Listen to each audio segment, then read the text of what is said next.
Your wish is fulfilled. देखो, आप जो भी मांगते हो यूनिवर्स से कि मुझे ये चाहिए, मुझे वो चाहिए, देन अगर मास्टर शेखावत ने एग्जांपल दिया था, अगर आप 3 स्कूप्स ऑफ आइसक्रीम्स मांग रहे हो, देन यूनिवर्स पहले टेस्ट करेगा कि आप 1 स्कूप ऑफ आइसक्रीम कैसे हैंडल कर रहे हो। तो आपके पास जो भी अपॉर्चुनिटीज़ आती है, जो भी रिसोर्सेज आता है या फिर जो भी वे आता है आपके सामने, आप उस सिचुएशन में कैसे डीलिंग करते हो, ये यूनिवर्स आपकी टेस्ट लेते रहता है। सो कोई भी आपके सामने जब सिचुएशन आती है, आपको उसमें पास होना है और आपको परसीवेंस लगाना है कि ये मेरे लिए बेनिफिशियल कितना है, कितना नहीं। अगर आपके को लगता है ये आपके लिए अच्छा है, देन डू एक्सेप्ट इट। और अगर आपको नहीं समझ आ रहा है, then do ask the universe for help, guidance मांगिए, वो ज़रूर हेल्प करेंगे। अगर आपको लगता है कि आपके लिए नहीं है, देन बी से थैंक यू बट ये मेरे लिए नहीं है।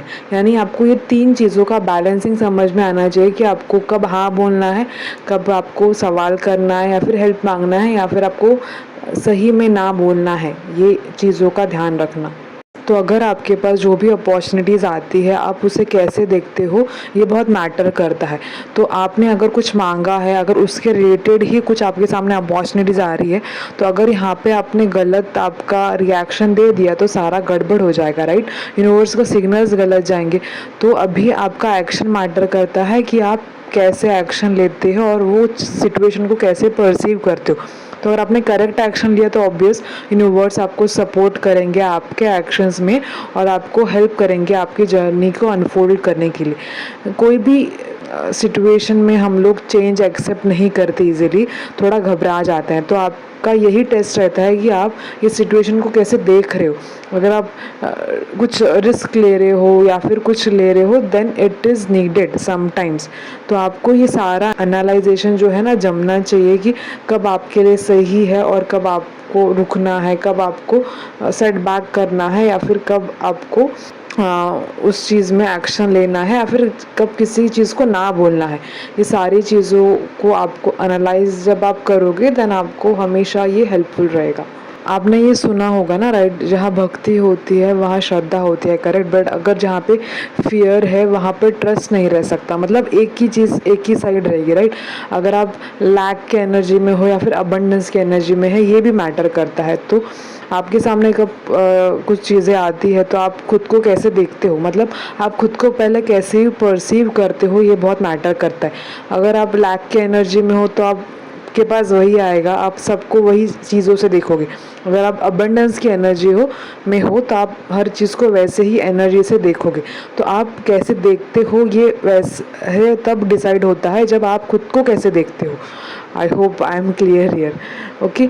यानी आपने एक महादेव में स्टोरी भी मैंने कही थी पिछले एक वीडियो में भी, यहाँ पे मैं दोबारा से एक शॉर्ट में रिप्ले कर देती हूँ कि श्रद्धा टेस्ट की जाती है या फिर फियर टेस्ट किया जाता है। तो एक आदमी के पास जब फियर और श्रद्धा एक साथ रहती है, देन डिवाइन टेस्ट करता है कि आप तभी किसको इम्पोर्टेंस ज़्यादा दे रहे हो। आप डर को इम्पोर्टेंस ज़्यादा दे रहे हो या फिर कि जो फेथ है उसको ज़्यादा इम्पोर्टेंट दे रहे हो।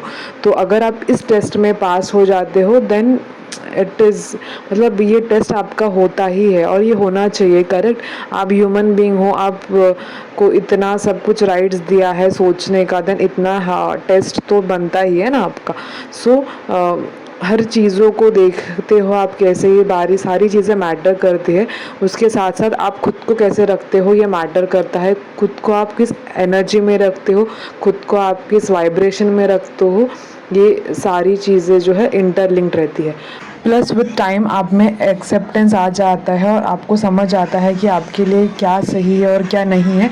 तो आपका जो लिस्ट रहता है वो भी उस वे में फिल्ट्रेशन हो जाता है।